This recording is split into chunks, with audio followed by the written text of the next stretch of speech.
Hello students, आपका मेरे channel विकास education point पर स्वागत है। विद्यार्थियों, आज हम शिक्षा निदेशालय की तरफ से दी जाने वाली क्लास 10th की सामाजिक विज्ञान विषय के इतिहास के वर्कशीट 69 का अध्ययन करेंगे। विद्यार्थियों, यह कार्यपत्रक 24 दिसंबर 2020 की है। आइए अध्ययन करते हैं। बच्चों, आज का हमारा टॉपिक है यूरोप में राष्ट्रवाद पुनरावृत्ति। आइए देखते हैं। पहले लघु दीर्घ प्रश्न हैं 3 और 5 अंक के। ये टोटल 10 क्वेश्चंस हैं। उसके बाद स्रोत आधारित प्रश्न हैं। आइए एक एक करके प्रश्नों को समझते हैं और इनके आंसर्स करते हैं। पहला प्रश्न है बच्चों, फ्रांसीसी क्रांतिकारियों ने फ्रांसीसी लोगों में सामूहिक पहचान की भावना किस प्रकार पैदा की? तो बच्चों, इसका आंसर हो जाएगा पितृभक्ति और नागरिकता के विचार के द्वारा, नए राष्ट्रीय चिन्ह नया झंडा अपना करके, केंद्रीकृत प्रशासनिक व्यवस्था करके, और राष्ट्रीय भाषा सभी का टोटल पूरे देश का जो है एक भाषा के रूप में जो है इन्होंने राष्ट्रीयता की भावना और सामूहिक पहचान की भावना का विकास किया, और एक समान भार वाहन या नाप तौल की व्यवस्था किया इन्होंने। चलिए नेक्स्ट क्वेश्चन देखते हैं बच्चों। नेपोलियन ने प्रशासनिक क्षेत्र में क्रांतिकारी सिद्धांतों का समावेश किया जिससे पूरी व्यवस्था को अधिक कुशल व तर्कसंगत बना दिया। समीक्षा कीजिए। आइए इसको समझते हैं बच्चों। इसका आंसर होगा ग्रामीण प्रशासनिक व्यवस्था में सुधार किया, एक समान कर व्यवस्था लागू किया गया, और सामंती व्यवस्था तथा जन्म आधारित विशेषाधिकार को भी समाप्त किया, व्यापार में सुधार किया और शहरी क्षेत्रों में इन्होंने सुधार किया। चलिए नेक्स्ट क्वेश्चन देखते हैं बच्चों। यूरोप में राष्ट्र के विचार के निर्माण में संस्कृत ने किस प्रकार महत्वपूर्ण भूमिका निभाई? तो इसका आंसर हो जाएगा कला, काव्य, कहानियों, संगीत ने राष्ट्रवादी भावनाओं को विकसित किया। लोकगीत, जनकाव्य व लोक नृत्य ने महत्वपूर्ण भूमिका निभाई। स्थानीय बोलियों व लोक साहित्य पर बल दिया गया। भाषा, पोलैंड में राष्ट्रवाद के विकास में भाषा की महत्वपूर्ण भूमिका अदा की। पोलिश भाषा रूसी प्रभुत्व के विरुद्ध संघर्ष के प्रतीक के रूप में देखी जाने लगी। पोलिश भाषा है बच्चों। चलिए नेक्स्ट क्वेश्चन है, जर्मनी के एकीकरण की प्रक्रिया का वर्णन कीजिए। आइए समझते हैं। जर्मनी के एकीकरण का आरंभ विलियम प्रथम के प्रशा के सिंहासन पर आसीन होना से स्टार्ट होता है। बिस्मार्क द्वारा जर्मन एकीकरण की भूमिका तैयार करना, उसने जर्मनी के एकीकरण के लिए रक्त तथा लौह की नीति अपनाई। उसके प्रयासों से ही जर्मनी का एकीकरण संभव हुआ था। उसके बाद बच्चों, वियना कांग्रेस 1815 ईस्वी में ब्रिटेन, प्रशा, रूस और ऑस्ट्रेलिया जैसे यूरोपीय शक्तियों के प्रतिनिधि यूरोप के लिए एक समझौता तैयार करने के लिए वियना में इकट्ठा हुए, जिसकी अध्यक्षता ऑस्ट्रिया के चांसलर ड्यूक मेटरनिक ने की थी। उसके बाद जर्मनी के एकीकरण में फ्रैंकफर्ट पार्लियामेंट का योगदान रहा। एकीकरण में बाधाएं आई। उसके बाद बिस्मार्क द्वारा ऑस्ट्रेलिया, फ्रांस आदि पराजित हुए और विश्व शक्तियों को तटस्थ करके एकीकरण जर्मनी का एक राष्ट्र के रूप में उभरा। एकीकृत जर्मनी का एक राष्ट्र के रूप में उभरा। बिस्मार्क द्वारा ऑस्ट्रेलिया, फ्रांस को पराजित किया गया और विश्व शक्तियों को तटस्थ करके और एकीकृत जर्मनी का एक राष्ट्र के रूप में उभरना हुआ। बच्चों, ये हम आपको केवल शॉर्ट में समझाते हैं और आपको इसको थोड़ा सा विस्तार में लिखना, जब आप आंसर करेंगे तो इन सब के बारे में थोड़ा सा और विस्तार में आपको लिखना होगा। ठीक है। नेक्स्ट क्वेश्चन है, इटली के एकीकरण की प्रक्रिया का वर्णन करें। इसके मार्ग में आने वाली मुख्य बाधाएं क्या थी? तो एकीकरण की प्रक्रिया देखते हैं। प्रथम चरण में 1832 काबू सार्डिनिया का प्रधानमंत्री बना और फ्रांस से संधि हुई और ऑस्ट्रिया पराजित हुआ। 1859 ईस्वी में लंबार्डी को राज्य में मिला लिया और वित्तीय चरणों को देना। ठीक है। द्वितीय चरण में क्या है? मोडेना टस्कनी, पार्मा आदि का जनमत संग्रह द्वारा सार्डिनिया में विलय। तृतीय चरण में 1860 में गैरिबाल्डी द्वारा सिसिली युवा नेपल्स पर विजय। चतुर्थ चरण में वेनेसिया व रोम पर अधिकार।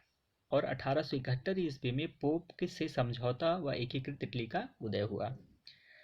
ठीक है प्यारे बच्चों, एकीकरण में बाधाएं क्या क्या आई? राजनीतिक विखंडन का लंबा इतिहास, विदेशी शक्तियों का आधिपत्य, पोप का शासन, वियना कांग्रेस और अनुदारवादी शासक है बच्चों। ठीक है, चलिए आगे नेक्स्ट देखते हैं बच्चों। नेक्स्ट क्वेश्चन है, ब्रिटेन में राष्ट्र राज्य का निर्माण एक लंबी प्रक्रिया का परिणाम था, चर्चा कीजिए। तो यह किसी उथल पुथल या क्रांति का नहीं, एक लंबी चलने वाली प्रक्रिया का नतीजा था। पहले निर्जातीय पहचान, राष्ट्र की अहमियत व सत्ता में वृद्धि। 1688 में राजतंत्र से संसद द्वारा ताकत छीना जाना।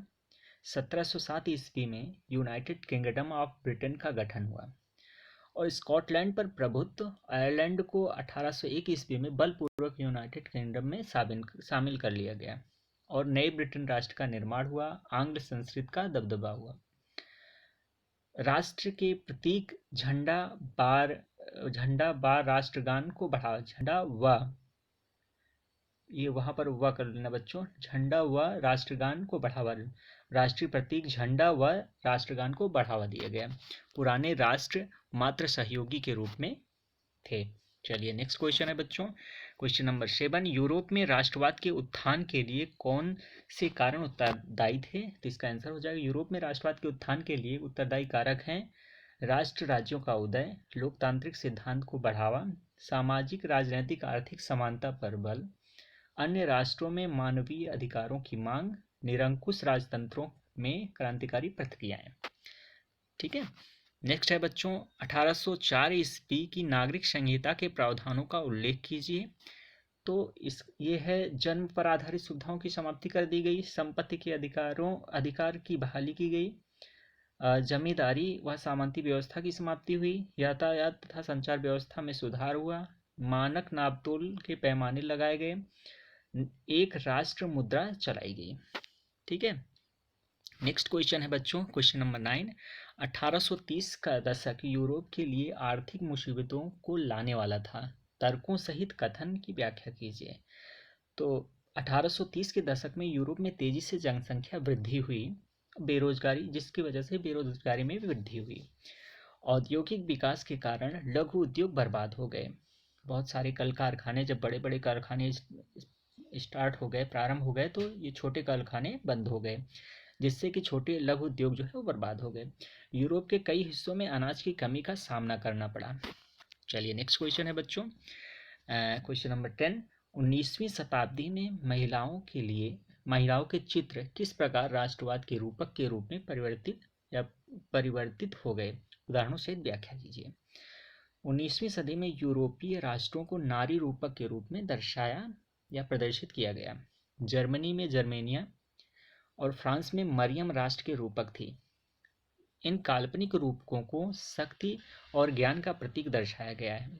इससे यूरोपीय देशों में राष्ट्रवाद की भावना के विकास में मदद मिली। ठीक है, चलिए बच्चों अब नेक्स्ट देखते हैं। बच्चों अब स्रोत आधारित प्रश्न हैं, आइए पहले पढ़ते हैं, उसके बाद इसमें निहित प्रश्नों के उत्तर देते हैं।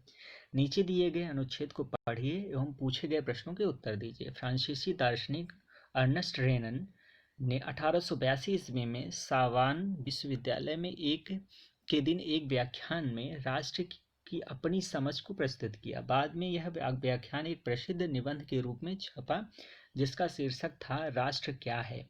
इस निबंध में रेनन अन्य लोगों द्वारा प्रस्तावित इन विचार की आलोचना करता है कि राष्ट्र समान भाषा, नस्ल, मार्ग या क्षेत्र से बनता है। एक राष्ट्र लंबे प्रयासों, त्याग और निष्ठा की चरम बिंदु होता है। शौर्य वीरता से युक्त अतीत, महान पुरुषों के नाम और गौरव, यह वह सामाजिक पूंजी है जिस पर एक राष्ट्रीय विचार आधारित किया जाता है।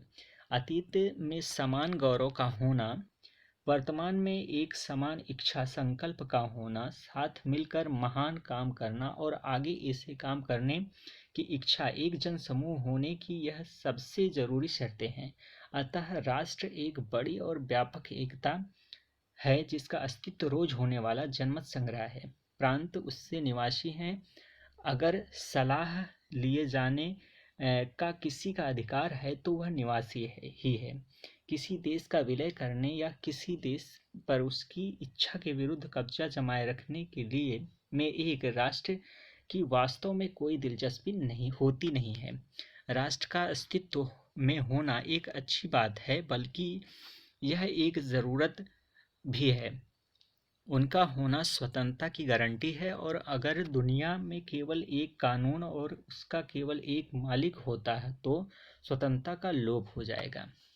ठीक है बच्चों, ये था हमारा अनुच्छेद। आइए प्रश्न के उत्तर करते हैं। पहला प्रश्न है, अर्नेस्ट रेनन कौन था? तो इसका आंसर हो जाएगा बच्चों, अर्नेस्ट रेनन फ्रांसीसी दार्शनिक तथा इतिहासकार था। नेक्स्ट क्वेश्चन है, अर्नेस्ट रेनन के अनुसार राष्ट्र की मुख्य विशेषताएं क्या हैं? तो अर्नेस्ट रेनन के अनुसार राष्ट्र की मुख्य विशेषताएं, अर्नेस्ट रेनन के अनुसार एक राष्ट्र लंबे प्रयासों, त्याग और निष्ठा का जो है चरम बिंदु होता है। ये है बच्चों। नेक्स्ट है, स्वतंत्रता के अस्तित्व के लिए राष्ट्र की क्या भूमिका है? तो प्यारे बच्चों, इसका हो जाएगा, राष्ट्र का होना स्वतंत्रता की गारंटी होती है। ठीक है। नेक्स्ट क्वेश्चन है बच्चों, क्वेश्चन डी है, राष्ट्र को अपने शब्दों में परिभाषित कीजिए। तो इसका परिभाषा हम इस प्रकार से लिख सकते हैं बच्चों, राष्ट्र एक सामान्य भाषा क्षेत्र, इतिहास, जातीयता या एक सामान्य संस्कृति के आधार पर गठित लोगों का एक स्थिर समुदाय है। ठीक है। तो प्यारे बच्चों, इस प्रकार से आज का हमारा कार्यपत्रक समाप्त होता है। प्यारे बच्चों, कोविड-19 के विरुद्ध लड़ाई में हमें 2 गज अथवा 6 फीट की शारीरिक दूरी का पालन करना चाहिए। Thank you.